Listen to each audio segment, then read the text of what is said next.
ഞാനിവിടെ ചെയ്തിരിക്കുന്നത് ചീരച്ചോറാണ് കേട്ടോ. ചീര കൊണ്ടുള്ള ഒരു ചോറാണ്, ചീര റൈസ്.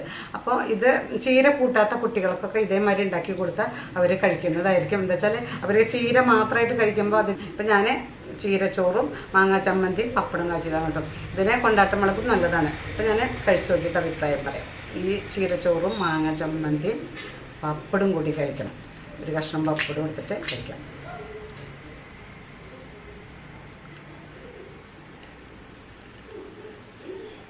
ചീരച്ചോറിന് വേണ്ടിയിട്ടുള്ള ചീര പൊട്ടിച്ചു കൊണ്ടുവന്നിട്ട് ഇത് നമുക്ക് നല്ലോണം കഴുകി ഊറ്റി വയ്ക്കാം. വെള്ളം മാറുന്ന ശേഷം ഇതേമാതിരി ചെറിയ കഷ്ണങ്ങളാക്കി പൊടിയായിട്ട് അരിഞ്ഞെടുക്കുക.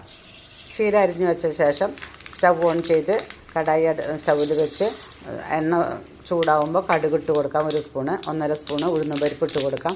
അതുപോലെ തന്നെ ഒരു 1/4 സ്പൂണ് നല്ല ജീരകം ഇട്ട് കൊടുക്കാം. ഒന്ന് നമുക്ക് ഇളക്കി കൊടുത്ത് ഒരു വെളുത്തുള്ളി 4-5 അല്ലി ചതച്ചത് ഇട്ട് കൊടുക്കാം.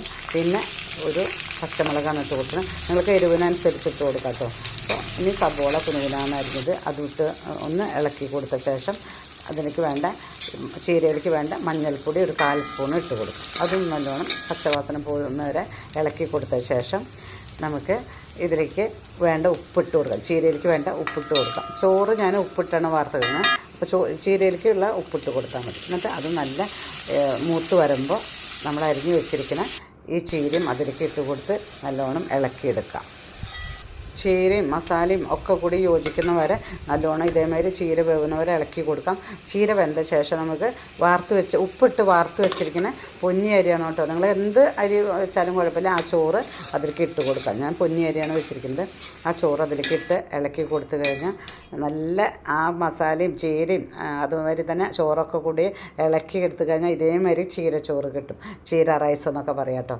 അപ്പോൾ അടിപൊളി ചീരച്ചോറ് റെഡി ആയിട്ടുണ്ട്. ഇത് ഉണ്ടാക്കി നോക്കിയിട്ട് അഭിപ്രായം